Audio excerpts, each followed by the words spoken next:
우리 느헤미야 3장인데 오늘은 앉아서 말씀을 읽도록 하겠습니다.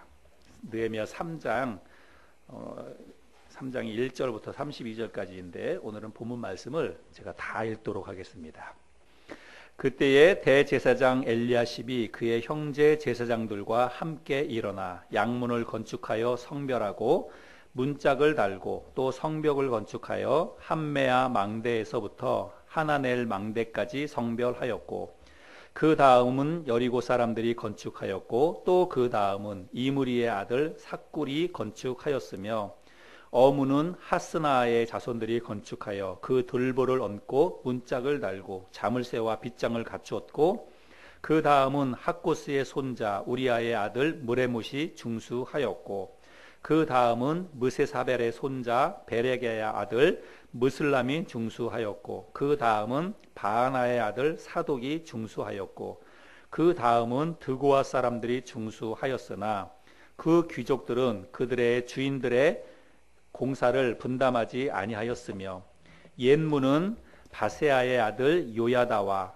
부소디아의 아들 무슬람이 중수하여 그 들보를 얹고 문짝을 달고 자물쇠와 빗장을 갖추었고 그 다음은 기브온 사람 물라다와 메로노 사람 야돈이 강서쪽 총독의 관할에 속한 기브온 사람들 및 미스바 사람들과 더불어 중수하였고 그 다음은 금장색 하레야의 아들 우시엘 등이 중수하였고 그 다음은 향품 장사 하나냐 등이 중수하되 그들이 예루살렘의 넓은 성벽까지 중수하였고 그 다음은 예루살렘 지방의 절반을 다스리는 후루의 아들 르바야가 중수하였고 그 다음은 하루마베의 아들 여다야가 자기 집과 마주 대한 곳을 중수하였고 그 다음은 하삼느야의 아들 핫투스가 중수하였고 하림의 아들 말기야와 바한모함의 아들 핫숲이 한 부분과 화덕망대를 중수하였고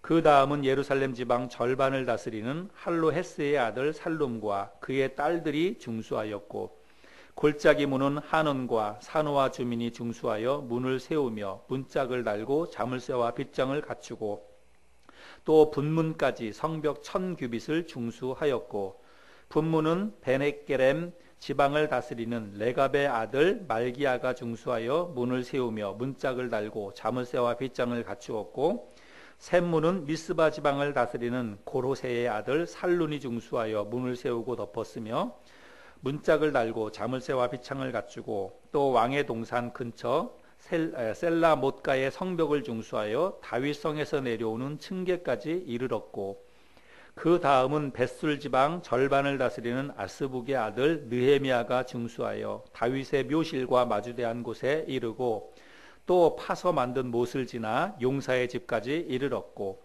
그 다음은 레위 사람 바니의 아들 르훔이 중수하였고 그 다음은 그일라 지방 절반을 다스리는 하사랴가 그 지방을 대표하여 중수하였고 그 다음은 그들의 형제들 가운데 그일라 지방 절반을 다스리는 헤나닷의 아들 바웨가 중수하였고 그 다음은 미스바를 다스리는 예수아의 아들 에셀이 한 부분을 중수하여 성 구비에 있는 군기고 맞은편까지 이르렀고 그 다음은 삽배의 아들 바룩이 한 부분을 힘써 중수하여 성 구비에서부터 대제사장 엘리야십의 진분에 이르렀고 그 다음은 학고스의 손자 우리아의 아들 무레못이 한 부분을 중수하여 엘리야십의 진문에서부터 엘리야십의 진모퉁에 이르렀고 그 다음은 평지에 사는 제사장들이 중수하였고 그 다음은 베냐민과 핫숲이 자기 집 맞은편 부분을 중수하였고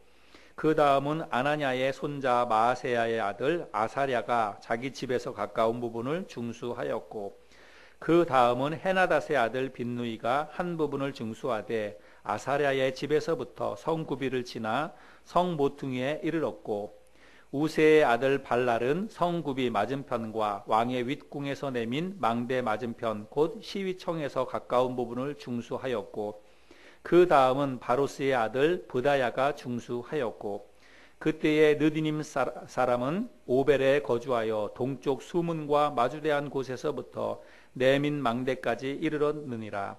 그 다음은 드고아 사람들이 한 부분을 중수하여 내민 큰 망대와 마주대한 곳에서부터 오벨 성벽까지 이르렀느니라. 마문 위로부터는 제사장들이 각각 자기 집과 마주대한 부분을 중수하였고, 그 다음은 임멜의 아들 사독이 자기 집과 마주대한 부분을 중수하였고, 그 다음은 동문지기 스가냐의 아들 스마야가 중수하였고, 그 다음은 셀레마의 아들 하나냐와 살랍의 여섯째 아들 하눈이 한 부분을 중수하였고, 그 다음은 베레기야의 아들 무슬람이 자기의 방과 마주대한 부분을 중수하였고, 그 다음은 금장색 말기야가 한밑간 문과 마주대한 부분을 중수하여 느디님 사람과 상인들의 집에서부터 성모퉁이 성루에 이르렀고, 성모퉁이 성루에서 양문까지는 금장색과 상인들이 중수하였느니라. 아멘. 오늘 본문 말씀이 좀 길지요. 성벽 공사에 참여했던 많은 사람들의 이름이 기록되어져 있습니다. 오늘 이거를 다 읽었는데 사실은 누가 누군지 잘 모르죠. 오늘 아마 설교 끝나고 나면 아마 여기 우리가 읽었던 이 사람들 이름 기억도 다 안 날 것입니다. 근데 제가 그럼에도 불구하고 이 오늘 본문 말씀을 다 읽은 이유가 있습니다. 다 읽지 않으면 안 되는 이유라고 하는 게 맞을지 모르겠어요. 가끔 우리가 어떤 졸업식이나 혹은 수료식이나 이런 데 참석해 보면 상장을 받거나 수료증을 받거나 그럴 때 보면 어떤 사람은 이제 상을 받고 수료증을 받는데 어떤 사람은 그냥 이하동문, 이름 부르고 이하동문 이렇게 하는 경우가 있어요. 그렇죠?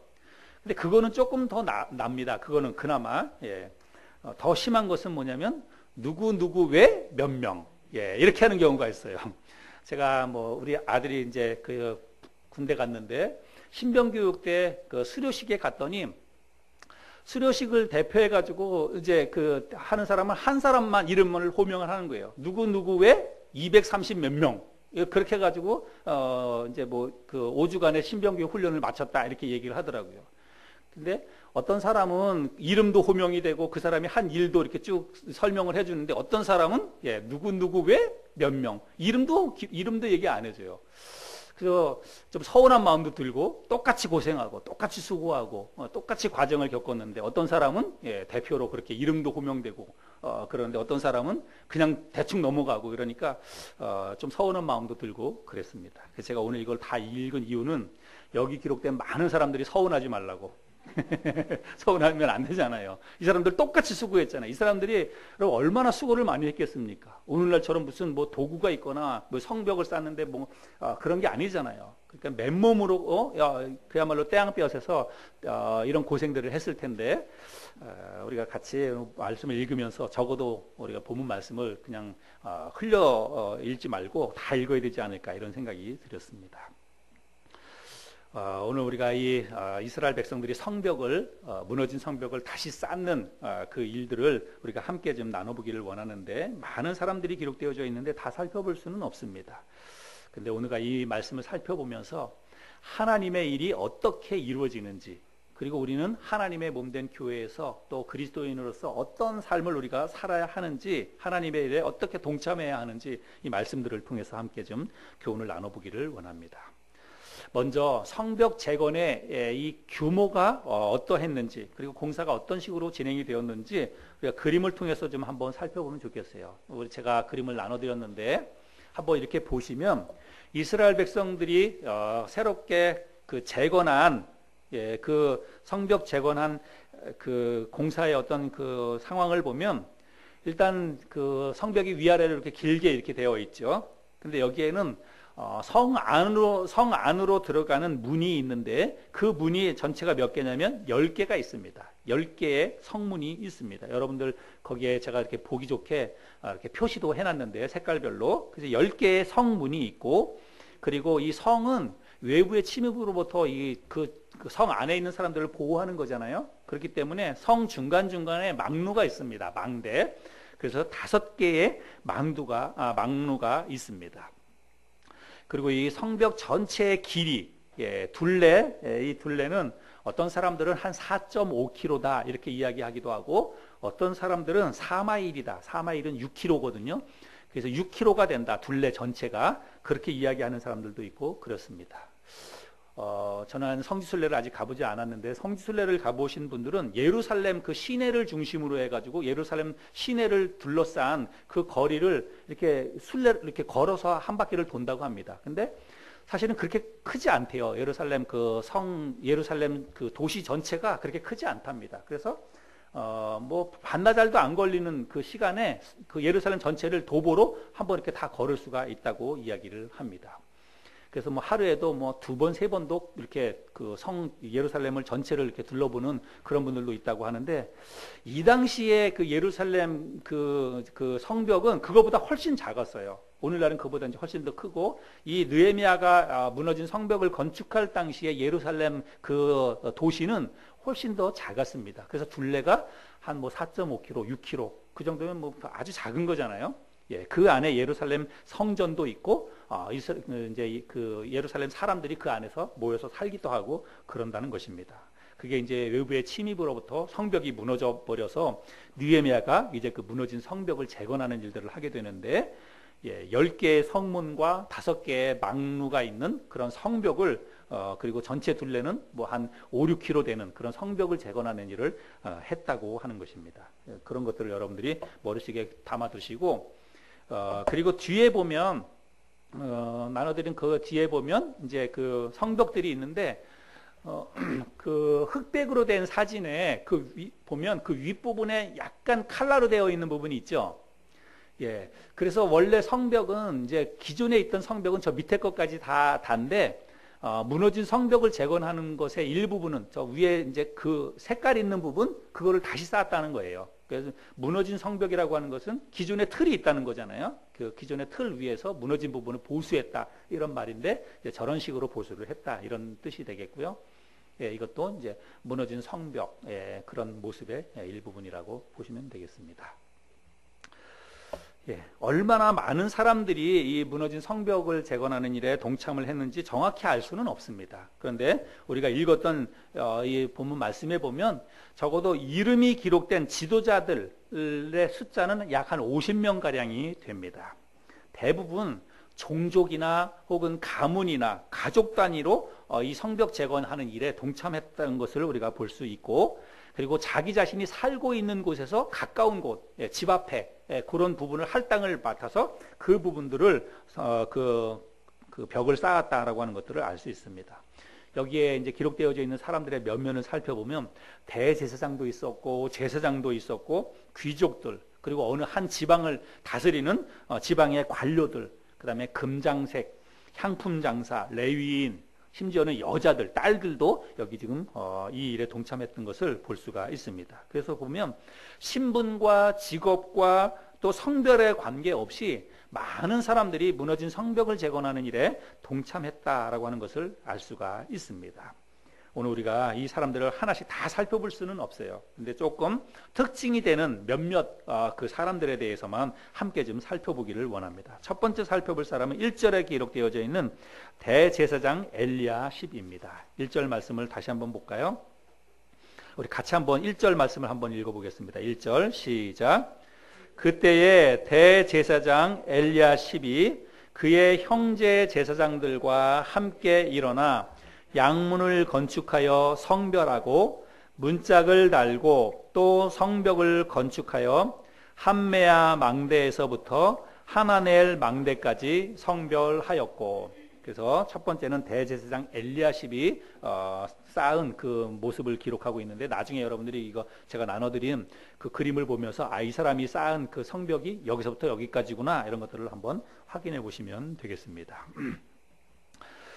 이 사람은 그의 형제 제사장들과 함께 양문을 건축하고 문짝을 달고, 또 성벽은 어디서부터냐면 함메아 망대에서부터 하나넬 망대까지를 이 사람이 담당해서 쌓았다, 이렇게 말하고 있습니다.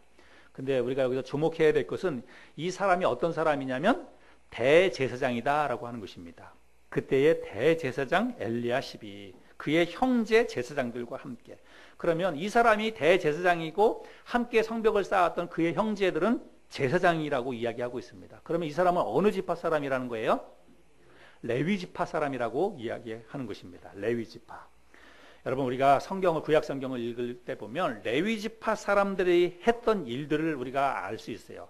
레위 지파 사람들에게는 특별한 하나님께서 특별한 임무를 주셨고 그리고 그들에게는 또 특별한 어떤 축복도 레위 지파 사람들에게 주신 것을 알 수가 있습니다. 그래서 레위 지파 사람들은 전쟁에 나가지 않았어요. 그리고 이제 이렇게 성벽을 쌓는 것과 같은 이런 노동에도 이 사람들은 참여하지 않았습니다. 레위 지파 사람들은 오직 하나님의 성전을 관리하는 일, 성전에서 하나님 앞에 제사 드리고 또 제사 드리러 오는 사람들의 짐승을 잡아서 하나님 앞에 번제를 드리고 주로 그 성전 기물 뭐 이런 거를 그 관리하는 그런 일들, 성전에 관계된 일들만 했고 나머지 다른 일들에 대해서는 일절 관여하지 않았던 그런 사람들이지요. 우리가 성경 한 두 군데를 좀 찾아볼 텐데요. 여러분 민수기 8장을 한번 펴보시기 바랍니다. 민수기 8장, 민수기 8장 14절부터 18절까지 제가 한번 읽어보겠습니다. 너는 이같이 이스라엘 자손 중에서 레위인을 구별하라. 그리하면 그들이 내게 속할 것이라. 네가 그들을 정결하게 하여 요제로 드린 후에 그들이 회막에 들어가서 봉사할 것이니라. 그들은 이스라엘 자손 중에서 내게 온전히 드린 바 된 자라. 이스라엘 자손 중 모든 초태생 곧 모든 처음 태어난 자 대신 내가 그들을 취하였나니 이스라엘 자손 중에서 처음 태어난 것은 사람이든지 짐승이든지 다 내게 속하였음은 내가 애굽 땅에서 모든 처음 태어난 자를 치던 날에 그들을 내게 구별하였음이라. 이러므로 내가 이스라엘 자손 중 모든 처음 태어난 자 대신 레위인을 취하였느니라. 그래서 이스라엘 백성들은 뭐 소나 짐승이나 모든 것 처음 태어나면 곡식도 처음 수확한 것은 하나님 앞에 드리도록 되어 있습니다. 그런 것처럼 이스라엘 백성들 가운데서 특별히 레위인을 구별해서 초태생을 하나님 앞에 드리는 것처럼 레위인은 하나님께서 직접 이제 내 사람이다, 내 것이다라고 그렇게 하나님이 하셨다는 것입니다. 그래서 특별히 구별해서 하나님의 것으로 삼은 그 지파 사람이 레위 지파 사람이라고 하는 것을 우리가 알 수 있습니다. 그 다음에 35장으로 가서 한번 또 보겠습니다. 민수기 35장 1절부터 8절까지를 또 읽어보겠습니다. 민수기 35장 1절부터 8절. 여호와께서 여리고 맞은편 요단 강가 모압 평지에서 모세에게 말씀하여 이르시되 이스라엘 자손에게 명령하여 그들이 받은 기업에서 레위인에게 거주할 성읍들을 주게 하고 너희는 또 그 성읍들을 두르고 있는 초장을 레위인에게 주어서 성읍은 그들의 거처가 되게 하고 초장은 그들의 재산인 가축과 짐승들을 둘 곳이 되게 할 것이라. 너희가 레위인에게 줄 성읍들의 들은 성벽에서부터 밖으로 사방 1000규빗이라. 성을 중앙에 두고 성밖 동쪽으로 2000규빗, 남쪽으로 2000규빗, 서쪽으로 2000규빗, 북쪽으로 2000규빗을 측량할지니 이는 그들의 성읍에 들이며 너희가 레위인에게 줄 성읍은 살인자들이 피하게 할 도피성으로 6성읍이요 그 외에 42성읍이라. 너희가 레위인에게 모두 48성읍을 주고 또 그 초장도 함께 주되 너희가 이스라엘 자손의 소유에서 레위인에게 너희가 성읍을 줄 때에 많이 받은 자에게서는 많이 떼어주고 적게 받은 자에게서는 적게 떼어줄 것이라. 각기 받은 기업을 따라서 그 성읍들을 레위인에게 줄지니라. 그래서 레위인에게는 특별히 그들이 거처에서 살 그 어떤 성읍들을 따로 구별해서 그들에게 주라고 이야기하고 있고 또 그들의 짐승들을 이렇게 기를 수 있는 초장도 따로 주도록 하나님이 그렇게 말씀을 하셨다는 것입니다. 그래서 이 레위인들은 하나님께서 특별히 하나님의 이 성전을 맡아서 일을 할 수 있도록 다른 일에 참여하지 않도록 이렇게 배려를 했고 그들이 또 먹고 사는 이런 부분에 있어서도 하나님께서 특별한 방법으로 이들을 채워주시는 것을 우리들이 볼 수가 있습니다. 그런데 오늘 이 본문 말씀을 우리가 다시 돌아와서 보면 지금 이거는 성전에 관한 그런 일도 아니에요. 그런 일도 아니고 그 성벽을 재건하는 그 일인데 막노동이지요, 사실은. 그런데 그 일에 대제사장과 그의 형제 제사장들이 동참을 하고 있다는 것입니다. 이건 아주 굉장히 이례적인 그런 일이라고 할 수가 있습니다. 근데 여기 보면 지금 이제 엘리야십 이 사람뿐만이 아니라 우리가 읽었던 이 본문 말씀에 보면 레위 지파 사람들이 또 다른 사람들도 이 성벽 재건하는 일에 동참하는 것을 볼 수 있습니다. 17절을 볼까요? 17절에 보면 그 다음은 레위 사람 바니의 아들 르훔이 중수하였고, 그렇죠? 17절에도 레위 사람이 등장하고 있고, 또 22절 그 다음은 평지에 사는 제사장들이 중수하였고, 그 다음에 28절 마문 위로부터는 제사장들이 각각 자기 집과 마주대한 부분을 중수하였고, 자, 이런 말씀들을 보면 지금 성벽 재건하는 일에 레위 지파의 대제사장과 제사장들이 많이 직접 참여해서 이 성벽 재건하는 그 일을 하는 것들을 우리가 볼 수가 있습니다.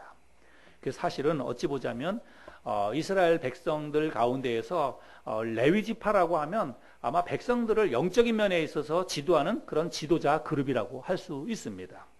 그래서 백성들의 모범이 되어야 될 이런 위치에 있었던 대제사장들과 레위 지파 사람들이 성벽을 재건하는 이 정말 중차대하고 시급한 그런 일에 이들이 솔선수범해서 먼저 나서는 것들을 우리가 확인해 볼 수가 있습니다. 그런데 이렇게 좋은 모습만 우리가 성경에서 발견하면 참 좋겠는데, 이 엘리야십에 관해서 13장에 가보면, 느헤미야 13장에 가보면 아주 좋지 않은 기록이 기록되어져 있는 것들을 알 수가 있습니다. 한번 찾아볼까요? 13장 백성들의 지도자였던 이 엘리야십이 대제사장인 신분에도 불구하고 성벽 재건하는 막노동 일에 나서서 그 일을 했던 것은 참 잘한 일이고 좋은 일이었는데, 13장에 가보면 13장 4절부터 9절까지 말씀을 제가 읽어보겠습니다.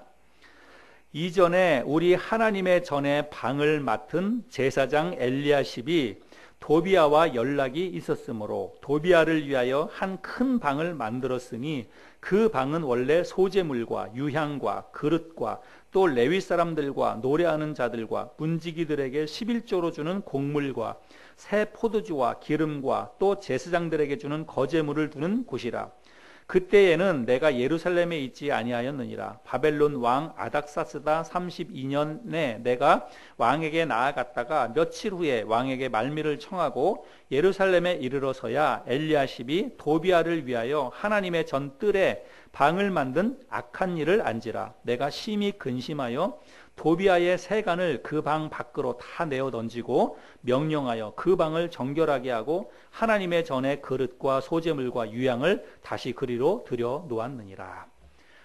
여러분, 도비아라고 하는 사람은 우리가 잘 알지요. 느헤미야 성경 읽다가 보면 이제 앞으로 우리가 살펴볼 말씀들에서도 우리가 확인을 할 텐데, 이 도비아는 산발락과 더불어서 이스라엘 백성들의 성벽 재건한 일을 가장 나서서 방해했던 사람입니다. 끈질기게 성벽 재건하는 일들을 못하게 했던 그런 사람이에요. 물론 이스라엘 백성이 아닙니다. 이 사람들은 이방족 속의 그런 사람이에요. 암몬 사람이었는데, 그런데 여기에 제사장이 그 당시에는 제사장이 아니었던 것 같습니다. 여기 지금 제사장이라고 이렇게 이야기하고 있는데, 에스라가 먼저 포로에서 귀환해가지고 에스라가 귀환하자마자 성전을 재건하지 않습니까? 성전을. 근데 그 성전 안에서 이 제사장이었던 엘리야십이 성전을 관리하고 성전에 이제 물건들을 보관하는 그런 창고나 방들이 쭉 있었는데, 그런 그 방 가운데 하나를 또 별도로 만들어서 이 도비아에게 그 방을 제공해 줬다는 거예요. 그래서 도비아가 성전 뜰 안에까지 들어와 가지고 이제 그런 일들을 하고 있었다는 것입니다. 그래서 나중에 느헤미야가 본국의 그 아닥사스다 왕에게 갔다가 다시 돌아오니까 이런 일들이 일어나 가지고 이 사람을 다 내쫓고, 그리고 그 방에 도비아에게 줬던 방에다가 다시 하나님 앞에 제사 드리는 물건들을 다시 채워넣었다. 그런 내용들을 지금 기록하고 있는 것입니다. 그러니까 이 제사장이 도저히 해서는 안 되는 그 암몬족 속의 이 이방 사람, 이 사람을 하나님께 그 예배드리고 하나님 앞에 드리는 그 성전 기물을 보관하는 그 방에 이 사람을 들여놨다고 하는 것은 이걸 엄청나게 실수하고 잘못한 그런 일이지요. 그런데 그 일만 있는 것이 아니라 28절에 보면 또 다른 일들이 또 기록되어져 있습니다. 28절을 볼까요? 13장, 느헤미야 13장 28절. 대제사장 엘리야십의 손자 요야다의 아들 하나가 호론 사람 산발랏의 사위가 되었으므로 내가 쫓아내어 나를 떠나게 하였느니라. 여러분, 이 말씀에 보면 대제사장 엘리야십의 손자가 있었는데 그 손자 가운데 한 사람을 어떻게 했다는 거예요? 호론 사람 산발랏의 사위가 되게 했다는 것입니다. 그러니까 지금 성벽 재건하는 일을 극심하게 반대했던 두 사람, 호론 사람 산발랏과 암몬 사람 도비야, 이 사람이 있었는데 지금 이 대제사장 엘리야십이 그 사람들 두 사람하고 다 결탁이 되어 있다는 것입니다. 근데 이 성벽 재건하는 일을 하기 전에 결탁이 되어 있었는지 아니면 성벽 재건하는 일을 하고 난 다음에 이 사람들의 어떤 꼬임에 넘어가서 그렇게 되었는지 그거는 정확히 잘 알 수는 없어요. 제가 볼 때는 아마 후자가 아니겠는가 이런 생각이 들기도 하는데, 아무튼지 간에 이 대제사장이라고 했던 그 신분을 가진 이 사람이 도저히 해서는 안 되는 그런 악한 일들을 나중에 하게 되었다는 것을 우리가 느헤미야 성경을 통해서도 확인할 수가 있습니다. 아무튼 이 사람이 대제사장이었는데 성벽 재건하는 일에 동참했던 것은 참 아주 훌륭하고 잘한 모범이 되는 그런 일이었고, 그 이외의 다른 일들에 대해서는 우리가 조금 더 다른 시각을 가지고 이 사람을 좀 평가해야 되겠다 이런 생각도 갖게 됩니다. 자, 그 다음에 우리가 살펴볼 사람은 8절에 있는 말씀인데요. 8절을 보겠습니다. 우리 같이 한번 읽어볼까요? 느헤미야 3장 8절 시작. 그 다음은 금장색 하레아의 아들 우시엘 등이 중수하였고, 그 다음은 향품 장사 하나냐 등이 중수하되 그들이 예루살렘의 넓은 성벽까지 하였고. 우리가 오늘 읽은 본문 말씀에 여러 그 종족의 사람들이 성벽을 각기 분량을 맡아서 재건하는 그런 일들을 하고 있는데, 대부분 그 사람들을 소개할 때 보면 누구누구의 아들, 누구누구의 손자가 그 일을 했다라고 하면서 가문이나 종족이나 이런 식의 어떤 그 소개를 하고 있습니다. 그런데 유독 8절에서는 이 사람들의 어떤 종족이나 가문을 설명하는 것이 아니라 직업을 설명하고 있어요.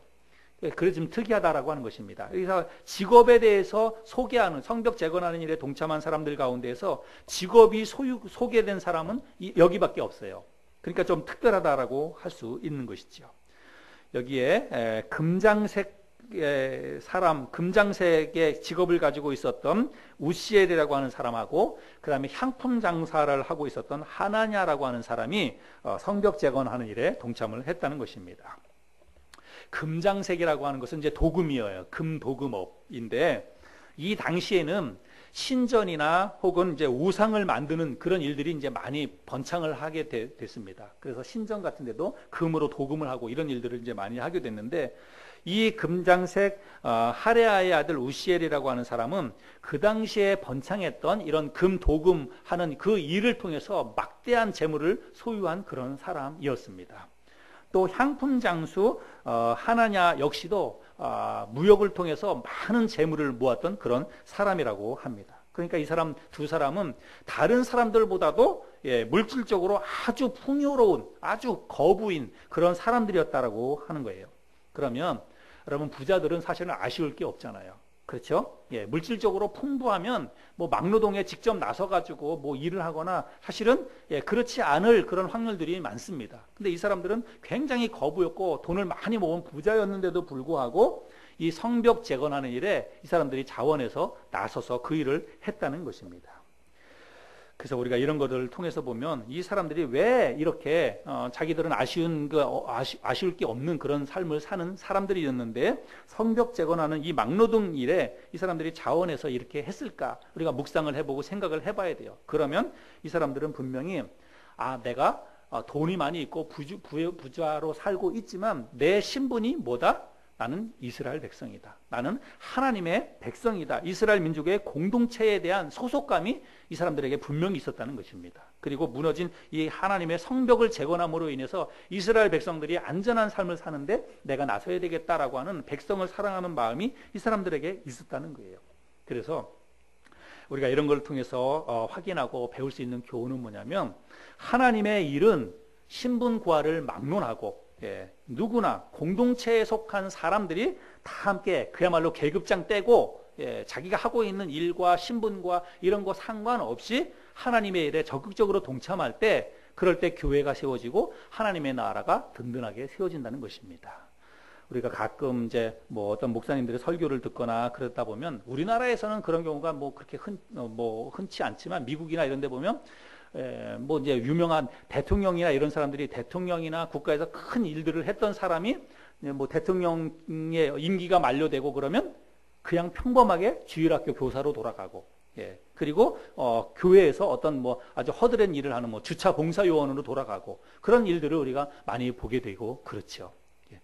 그래서 하나님의 교회에 들어오면, 우리가 교회라고 하는 공동체에 들어오면 우리가 사회에서 내가 어떤 일을 하든지 내가 직업이 뭐든지 뭐 신분이 뭐든지 그것 아무 상관없습니다.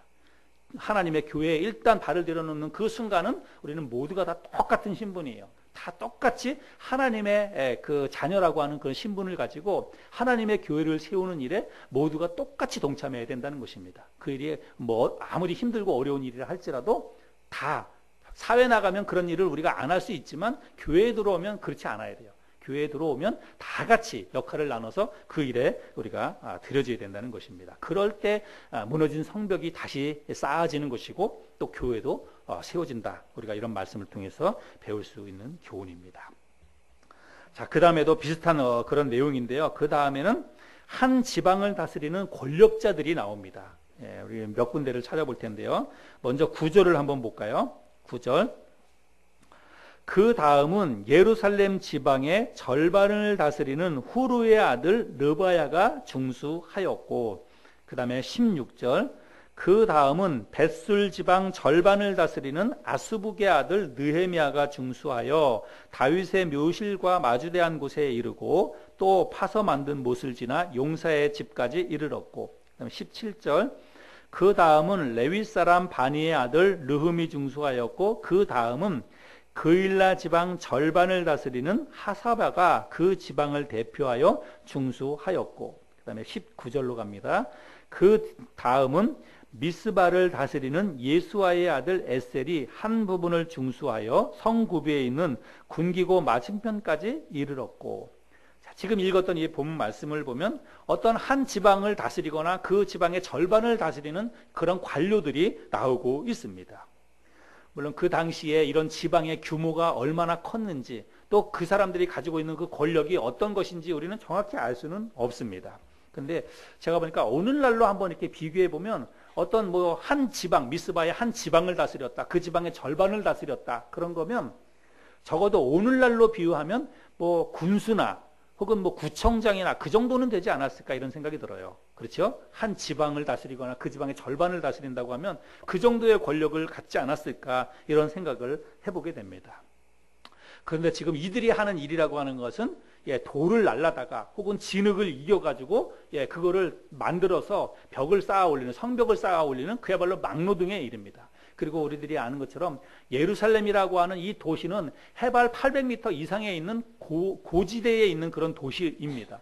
그러니까 그 고지대 위에서 이런 성벽을 쌓는 그 일이라고 하는 것은 이게 굉장히 힘든 막노동의 일이에요.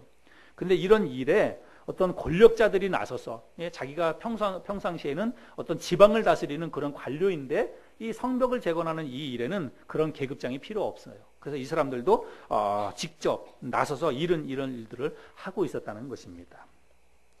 물론 혹시 그 사람들이 이야기할 때 여기에 기록되어져 있는 이 사람들이 직접 공사를 한 것이 아니라 이들의 어떤 지휘나 감독 아래서 다른 사람들이 했다, 그렇게 이야기하는 사람들이 있습니다. 아마 그 말이 맞는 거예요. 여기 기록되어져 있는 사람들은 대부분 대표되는 사람입니다. 지도자예요.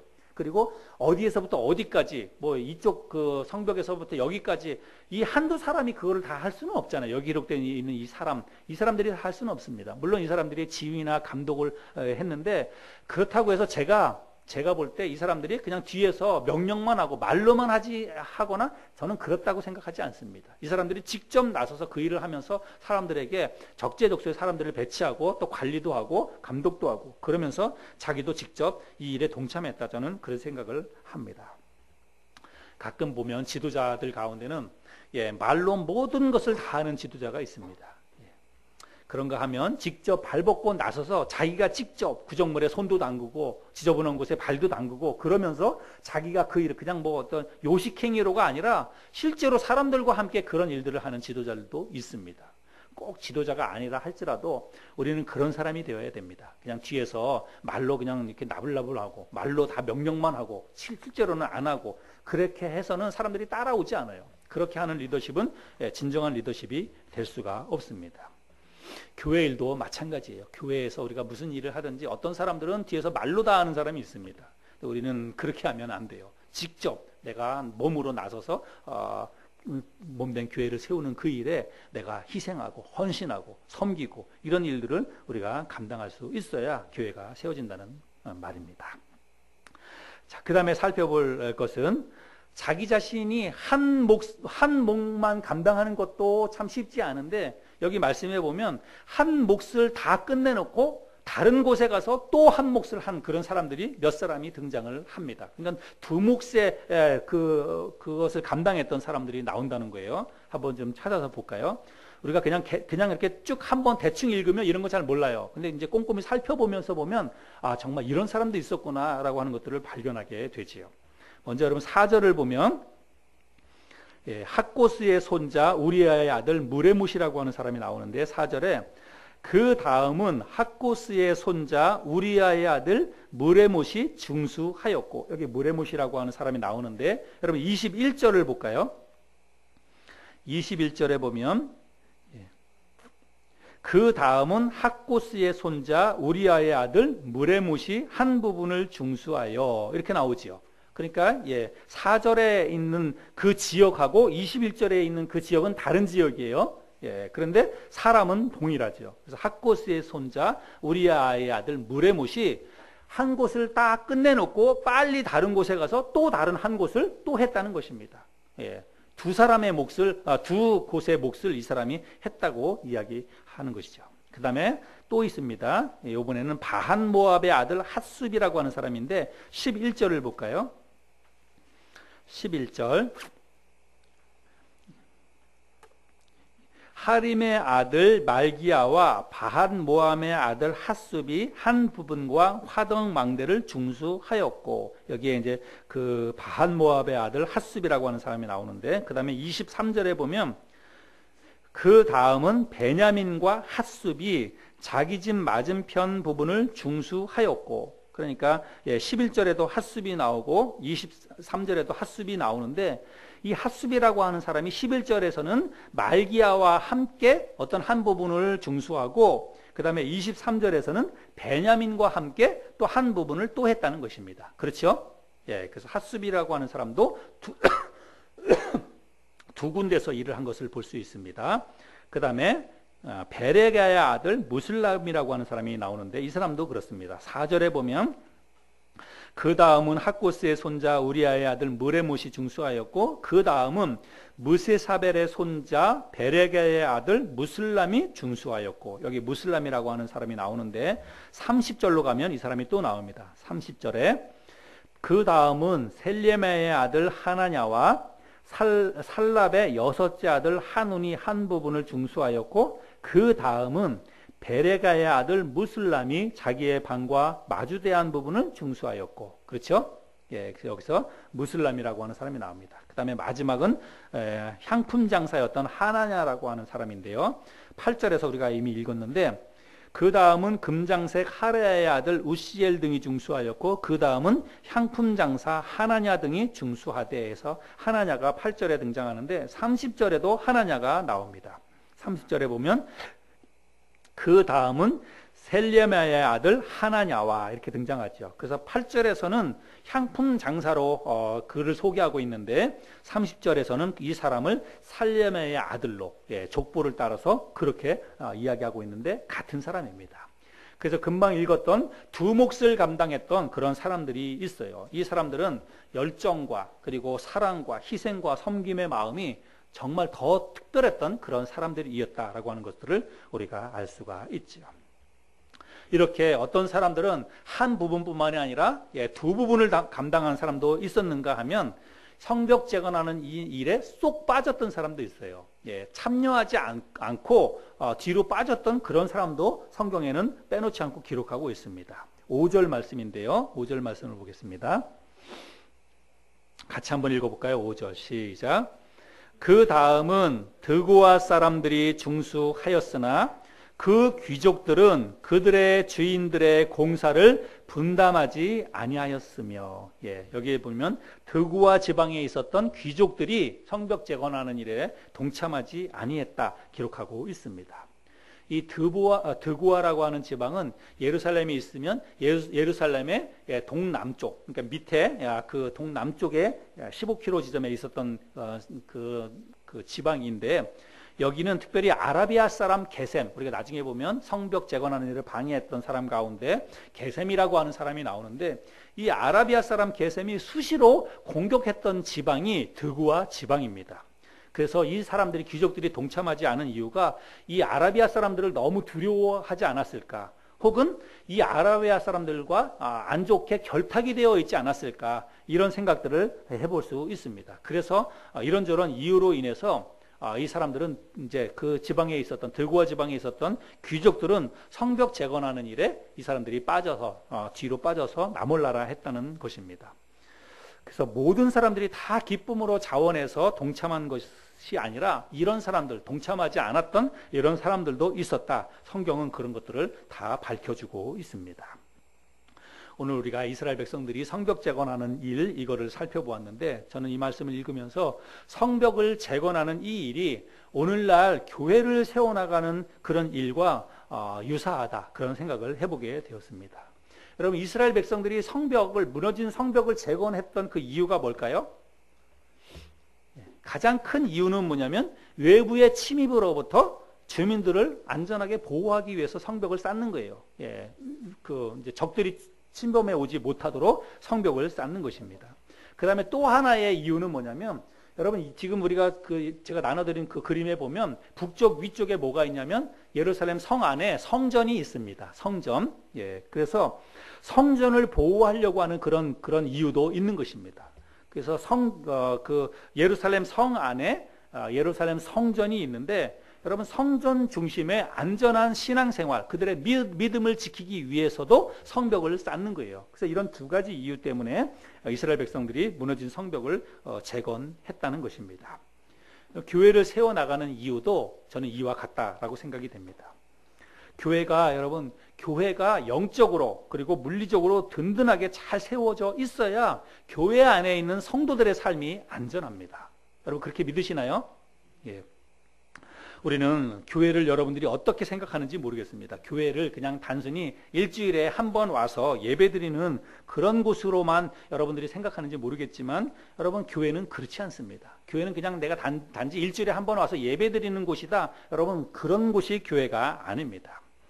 교회는 우리 그리스도인들의 이런 바른 신앙, 바른 삶은, 여러분, 삶과 신앙이 나누어지지 않습니다. 삶이 곧 신앙이어야 되고, 그리고 신앙이 곧 삶으로 표현되어져야 됩니다.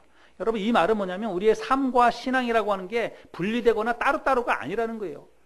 그래서 교회 안에서만 신앙생활이고 교회 밖으로 나가면 그냥 내 삶이고, 여러분, 그런 신앙생활은 없습니다. 신앙과 삶이 항상 같이 가야 그게 참된 신앙이에요. 그래서 우리가 그런 믿음과 그런 신앙의 중심에는 뭐가 있냐면 교회가 있고 예배가 있는 거예요. 그래서 우리가 일주일에 한 번 와서 예배 드리지만, 여러분, 일주일에 와서 한 번 예배 드리는 그런 차원이 아니라 일주일에 와서, 주일날 와서 예배 드리는 그거를 가지고, 그 예배에서 받은 힘과 영적인 능력을 가지고 세상 속에 나아가서 한 주간은 그 힘으로 살아가는 거예요. 그래서 교회 와가지고 우리가 믿음이 회복되고 또 마음에 다짐을 하고 교회 나가서 세상 가운데서 일주일간을 또 열심히 잘 살고, 그렇게 하다가 또 일주일 만에 또 다시 모이고 이렇게 하는 것입니다. 그래서 여러분, 우리가 예배를 정말 잘 귀하게 여길 줄 알아야 돼요. 그리고 예배에 우리가 정말 예배를 잘 드려야 됩니다. 예배에 성공해야 삶에서 실패하지 않을 수 있기 때문입니다. 그래서 예배가 그렇게 중요하고, 또 예배를 드리기 위해서 우리가 교회 공동체에 모이잖아요. 그래서 교회와 예배가 정말 중요하다라고 하는 것을 우리가 잘 기억해야 됩니다. 그런데 이런 예배를 통해서 우리의 신앙을 지켜나가고 내 어떤 삶을 지켜나가야 되는데, 그렇게 하기 위해서는 교회가 영적으로 든든히 서 있어야 되는 것입니다. 교회가 만약에 변질되고 교회가 타락하면 우리가 어디 가서 참된 예배를 드리고 또 어떻게 우리의 믿음을 지켜나갈 수가 있겠습니까? 여러분, 역사적으로도 보면 교회가 변질되거나 교회가 타락될 때 사회가 부패하는 것을 우리가 많이 보게 됩니다. 사람들이 다 방탕한 삶을 살게 되는 거예요. 그래서 여러분, 이스라엘 백성들이 무너진 성벽을 재건하는 것이 외부의 침입으로부터 그들의 삶을 보호하기도 하고 그들의 성전 중심의 신앙을 지켜나가기 위해서 성벽을 재건했던 것처럼 우리가 교회를 든든히 세워나가야 되는 그 이유와 목적도 거기에 있다는 것입니다. 우리가 세상 속에 나아가서 실패하지 않는 삶을 살기 위해서 영적으로 내가 든든한 그런 삶을 살기 위해서는 여러분, 교회가 든든하게 잘 세워져 있어야 된다는 그런 말입니다. 그래서 마귀 사탄에 속한 이 세상의 공격으로부터 내 믿음을 지키고 그리고 우리가 이 세상 가운데에서 정말 하나님의 자녀답게 바른 믿음을 가지고 잘 살아가기 위해서는 교회를 든든히 잘 세워가야 됩니다. 교회가 영적으로 또 물리적으로 잘 세워져 있어야만 내 신앙도 지켜나가고 내 삶과 내 가정도 지킬 수 있다라고 하는 것입니다. 이스라엘 백성들이 무너진 성벽을 재건하는 이런 과정들을 통해서 우리가 그 교회를 세워나가는 성경적인 방법과 그리고 원리들을 몇 가지 배울 수가 있습니다. 오늘 우리가 말씀을 살펴봤는데 한 3가지 정도를 우리가 그 원리를 발견할 수 있다 생각이 됩니다. 첫 번째는 뭐냐면 신문고하를 막론하고 또 남녀노소를 불문하고 공동체에 속한 모든 사람들이 적극적으로 이 일에 동참해야 교회가 세워진다는 것입니다. 그렇게 해야 해서 성벽이 재건되었던 것처럼 교회도 마찬가지라는 거예요.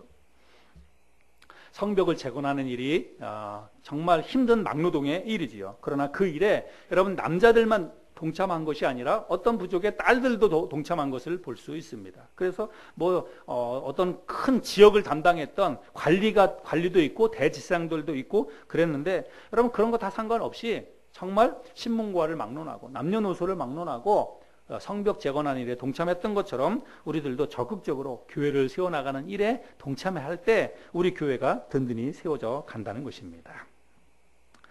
자, 그 다음에 성벽 재건하는 일에 제사장이나 또 지방을 맡고 있던 관리들이나 또 부유한 상인들이 많이 등장을 하는데 교회에서도 여러분 목사나 혹은 집사나 이런 리더들이 먼저 솔선수범을 할 수 있어야 된다는 거예요.